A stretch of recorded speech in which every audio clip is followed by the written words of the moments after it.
Olá para você que está acompanhando o Saba Vlog. Hoje nós vamos falar de algo importante para a nossa saúde. Assim como a visão e o paladar são importantes nos olhos e na boca, vamos falar sobre a audição, pois sem ela a gente não consegue falar.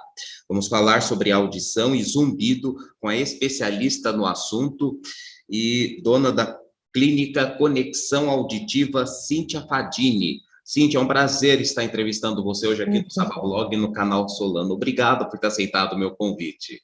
Imagina, Solano, é um prazer. Eu fiquei muito feliz quando você entrou em contato. É um prazer estar aqui, aceitar o seu convite e de falar sobre essa profissão que, para mim, é totalmente cheia de propósito. Eu gosto muito de estar na fonoaudiologia, então eu agradeço muito, muito mesmo. Tá certo, então. Dentre todas as especialidades médicas, por que você escolheu, o que te tocou a te levar a optar pela audição e pelo zumbido? Sim, eu sou fonoaudióloga, então eu já estou formada há 10 anos. A fonoaudiologia ela é uma ciência que trabalha desde a comunicação humana, entra a audição, entra a voz, então a gente tem um leque de áreas que o fonoaudiólogo trabalha, mas a que eu me identifiquei foi a audição. Eu comecei a trabalhar, comecei pelo cérebro, comecei a trabalhar com o cérebro, fazer pesquisa, meu mestrado é em cérebro, e aí, diante disso, eu fui entrando na área auditiva, no processar do cérebro para a audição. Na prática clínica, foram chegando muitos pacientes com queixas de zumbido, com muita queixa no ouvir, e aí eu fui entendendo que ouvir é muito mais do que uma orelha, que ouvir é um processar, é estimular funções do cérebro, e aí eu me apaixonei por essa área e eu comecei a trabalhar em cima dessa área. Hoje eu trabalho com reabilitação auditiva, desde a parte da audição, e entende-se que o zumbido ele vem por conta de uma perda auditiva na grande maioria, e abrangeu também a questão do zumbido na minha clínica. Tá certo. Como começou a sua clínica Conexão Auditiva? Eu me formei em 2010, aí eu fui para o meu mestrado, fiquei até 2012, e eu retornei para minha cidade, que é Itapeva, São Paulo, e comecei a trabalhar no consultório. Eu era contratada, até então fui trabalhando, caí no serviço público, e aí eu gostava muito do consultório. Falei, eu acho que um dia eu vou ter o meu próprio consultório. E foi em 2013 eu montei meu próprio consultório. Eu lembro que fui me organizando, porque a gente precisava de equipamentos para fazer a medição da audição, e fui, consegui comprar os equipamentos, e comecei a ter meus pacientes em 2019. Antes da pandemia, eu quis fazer um café para os meus pacientes. Eu até então tinha uma sala apenas, e aí juntou todos os meus pacientes, esses meus pacientes foram nesse café, e aí me veio a vontade de ter uma clínica. Eu falei, mas se eles estão todos aqui, eu acho que vale a pena ter um espaço, uma clínica só da audição. E aí, em 2020, a gente inaugurou a primeira clínica aqui em Itapeva, Conexão Auditiva, que foi o nome desse café. Esse café foi chamado Café Conexão Auditiva. E aí, a partir disso, a gente abriu em 2020, em março. Em outubro, eu encontrei a minha sócia, eu já estava pensando em expandir para as outras cidades, eu encontrei a minha sócia em Botucatu, montamos em Botucatu, depois a gente montou em Bauru, montamos em São Paulo, e agora também em 3 meses nós montamos em Praia Grande. Tá certo. Você lembra quantos clientes foram nesse café? Chegou por volta de uns 55 pacientes. Eu lembro que eu fiquei bastante nervosa, eu falei, nossa, será que eles vão? E aí, de repente, foi chegando um a um. Foi muito legal, muito mesmo. Foi uma prova muito bacana de que estava no caminho certo. Tá certo. Quais são as mais diferentes doenças do ouvido e como que elas podem aparecer? Sim, a primeira coisa, a perda auditiva ela acontece em todas as idades. Então, é comum as pessoas acharem que só o idoso, só o envelhecer que vai ter perdas auditivas. Não é verdade. Então, eu sempre faço o similar com a visão. Hoje a gente vê muitas pessoas usando óculos, crianças, adolescentes, adultos, a audição também é esse caminho. Então, a gente tem muitas pessoas de várias faixas etárias, poucas ainda estão buscando por atendimento, porque não conseguem associar que uma criança pode ter perda, e aí elas começam a ter dificuldades de concentração, dor de cabeça, porque não associa com a audição. Quando a gente fala também em perda auditiva, a gente tem tipos.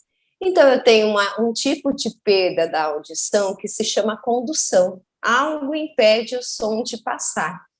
Pode ser excesso de cera, pode ser perfuração do tímpano. Dentro da nossa orelha, a gente tem ossículos que se movimentam. Pode ser que esses ossículos não estejam se movimentando bem. Então, esse tipo de perda é uma perda que a gente fala que ela pode ser transitória, né, as inflamações de orelha. Então, quando você tem, você pode retornar e ter a audição voltando normalmente na grande maioria.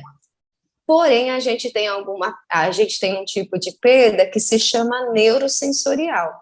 E aí já é lá no ouvido interno que a gente lesionou o sistema da audição e na grande maioria essa perda ela é permanente.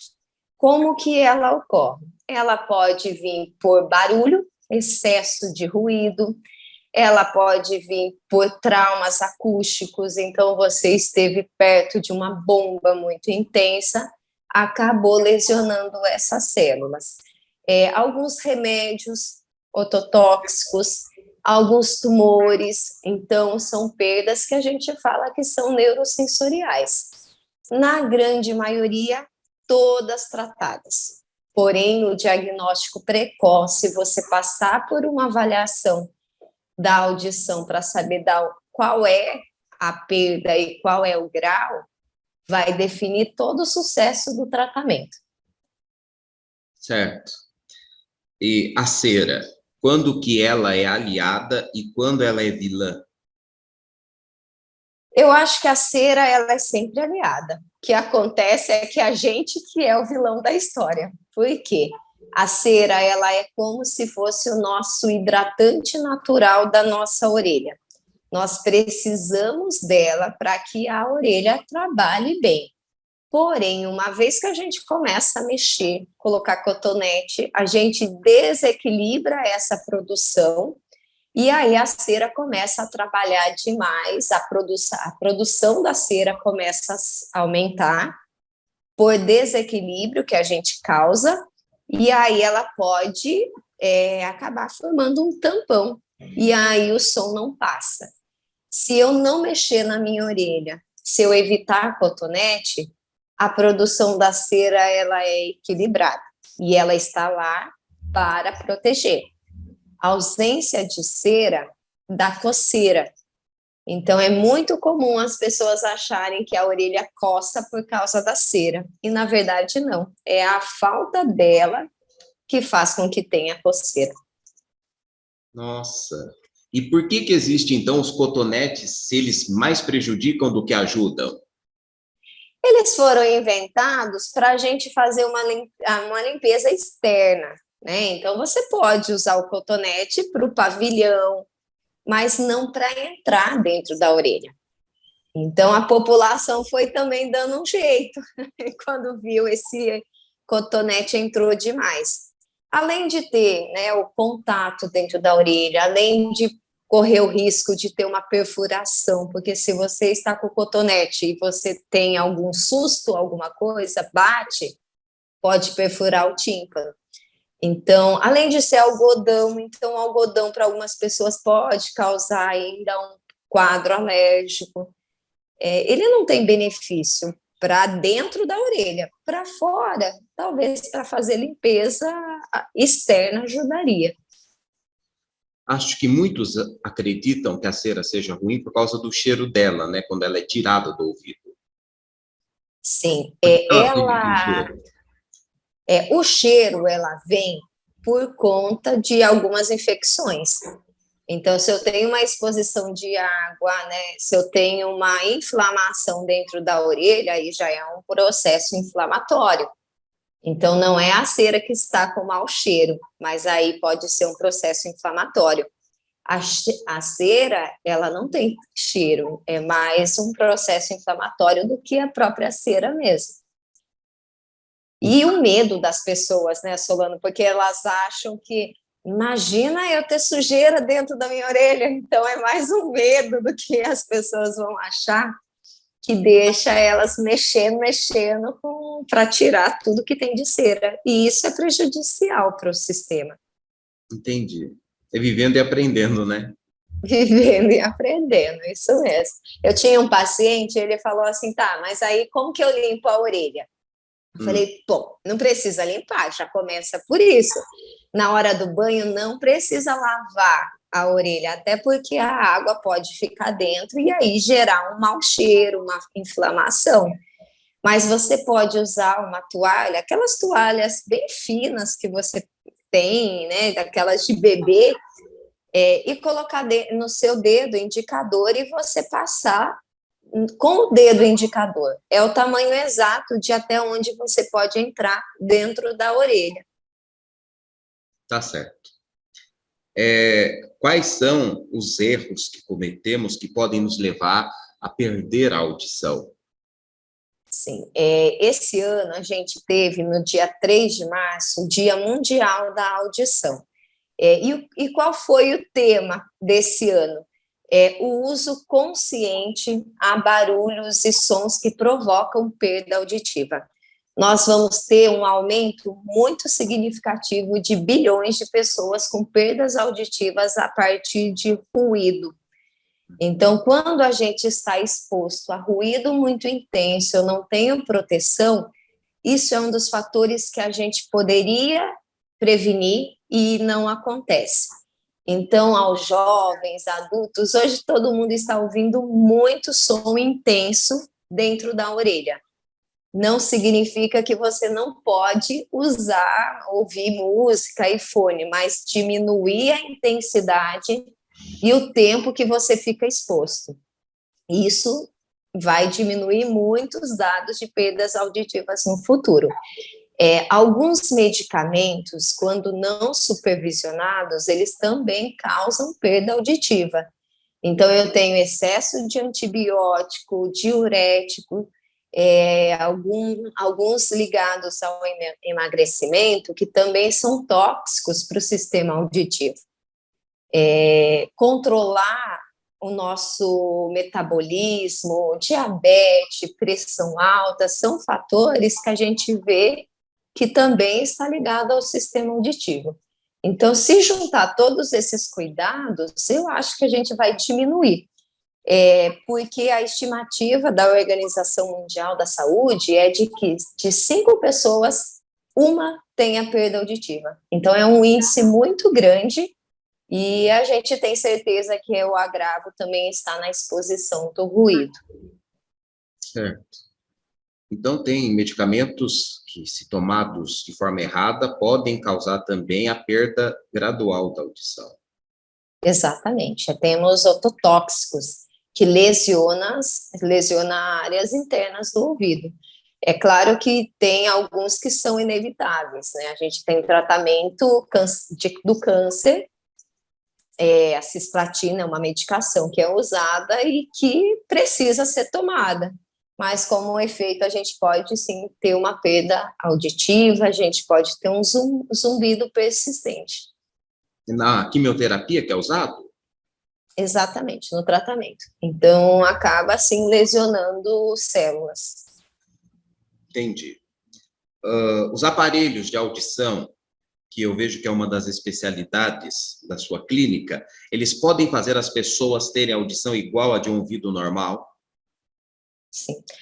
Se as pessoas considerarem, né, o tempo em que elas ficaram sem ouvir, eu falo que tudo é um processo, é um tratamento, né? Quando o paciente coloca o aparelho, a primeira coisa, ele não compara com alguém que escuta, ele compara com o ouvido biônico. Então, o paciente é obrigado a ouvir muito mais além do que a gente ouviria. Sim. Ele não pode estar desatento, que já vão virar para ele e falar: você não está usando o aparelho auditivo?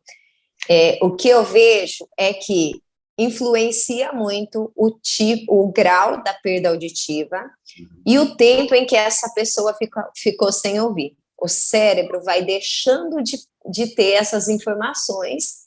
Quanto maior o tempo, mais difícil fica o tratamento. Mas, na grande maioria, a gente tem, sim, um retorno bem significativo da audição, mas que precisa de todo o acompanhamento, dos ajustes necessários para que seja personalizado para a audição do paciente. Então, a gente tem bons resultados, mas o apelo é que não fique muito tempo sem ouvir, porque aí o cérebro ele perde funções muito importantes. Todas as pessoas que sofrem com zumbidos, como que eles podem ser eliminados sem sofrer, ou existe alguma operação para isso? Sim, o zumbido, para você ter uma ideia, Solano, ele é considerado o terceiro pior sintoma no mundo. As pessoas sofrem muito pelo zumbido, porque é um som que só elas escutam, na grande maioria. Então, liga muito com o sistema emocional, muito com o sistema das emoções, e isso pode deixar o paciente muito nervoso. O que a gente sabe hoje, né, que ele é multifatorial, então ele tem uma carga do sistema emocional, ele tem uma carga do sistema atencional, mas que em 94% ele está associado à falta de som no cérebro. Então, o cérebro deixar de ouvir faz com que ele mande uma resposta, e essa resposta é o zumbido. O tratamento no retorno da audição, em fazer esse paciente ouvir melhor, vai fazer com que o cérebro alivie esse zumbido. Então, para o paciente que tem zumbido, o primeiro passo é avaliar a audição, e se estiver com falta, repor as frequências, que o zumbido ele melhora muito. Ele pode estar associado com diabetes, pressão alta, colesterol, mas se a gente não tratar da audição, não adianta, porque o cérebro sempre vai sentir falta. Então, a diabetes também pode prejudicar a audição também nesse sentido? Pode, ela oscila bastante a audição dos pacientes.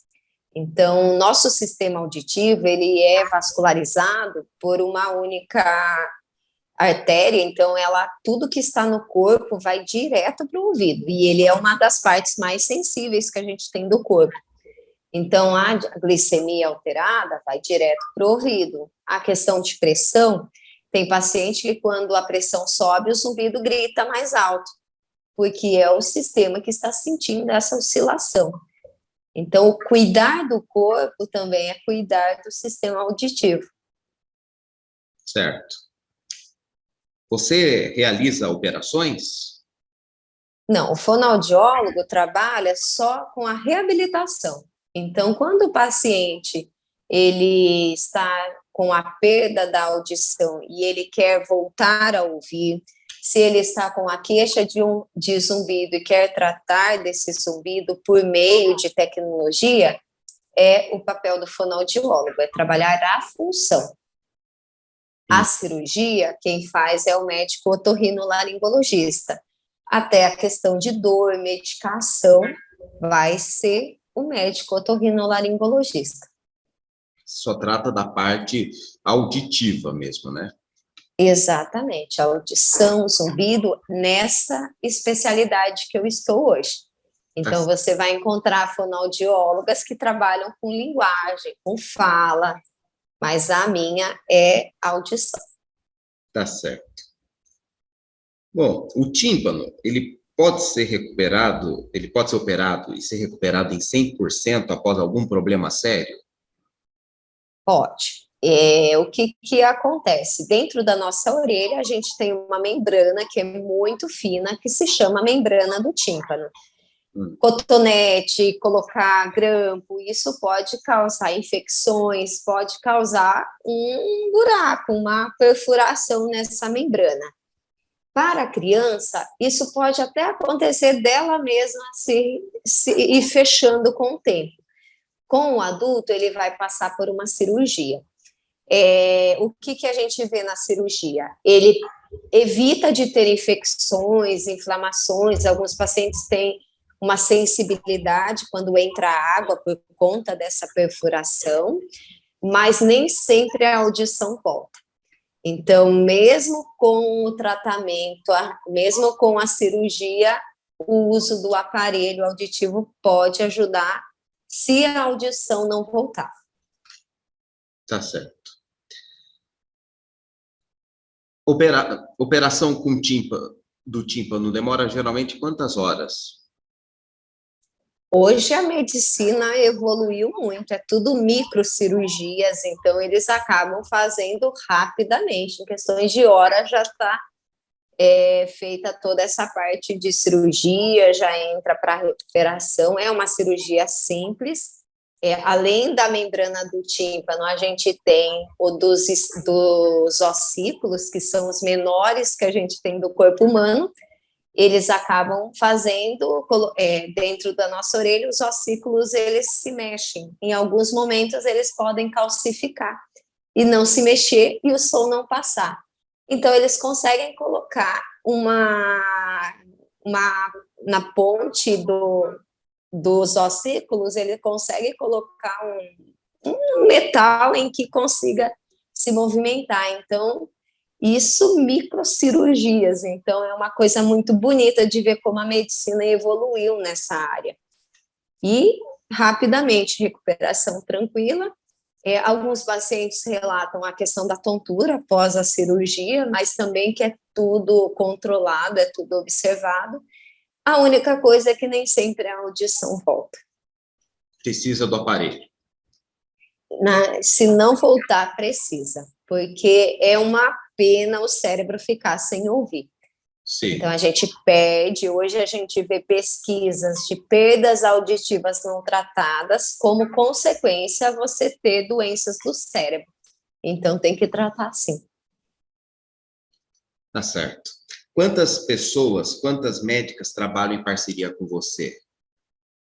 Olha, aqui em Itapeva, hoje eu tenho a fonoaudióloga Bianca, que está comigo. Ela, além de trabalhar com essa parte da audição, ela também trabalha com treinamentos do cérebro para ouvir melhor. Então, é um trabalho bem legal.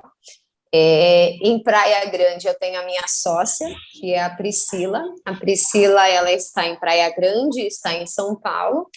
E em Botucatu, eu tenho a minha sócia Ana Cláudia, que está em Bauru e Botucatu. A equipe tem funcionárias, tem secretárias, tem um time muito bacana que, além de trabalhar com a audição, também tem esse propósito de fazer a diferença e ajudar os pacientes a ouvir melhor.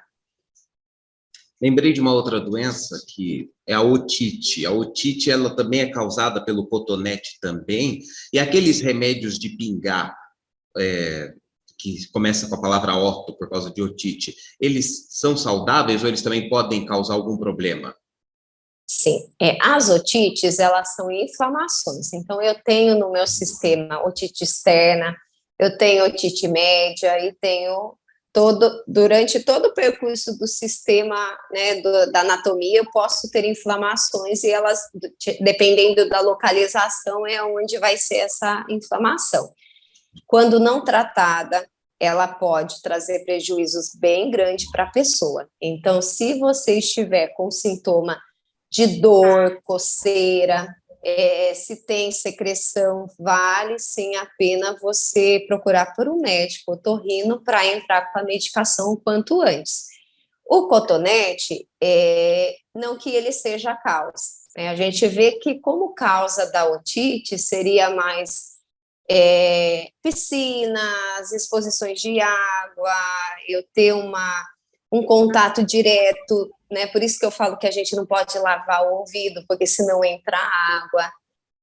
Tudo que eu coloco dentro da minha orelha pode virar um processo inflamatório. Então, eu não posso colocar óleo quente, eu não posso colocar nada que não seja recomendado pelo médico. Eu vejo que alguns medicamentos em tópico, né, que você pinga dentro da orelha, são necessários. Então, se o seu médico otorrinolaringologista, ele passou essa medicação, é seguro, mas por conta, não recomendo colocar nada dentro da orelha. Eu tinha uma mãe que ela colocava leite materno. O leite materno, ele é lindo, mas não para estar dentro da orelha. Isso gera, né, uma proliferação de bactérias. Então, a gente teve uma perda de tímpano por conta de uma inflamação grande do sistema.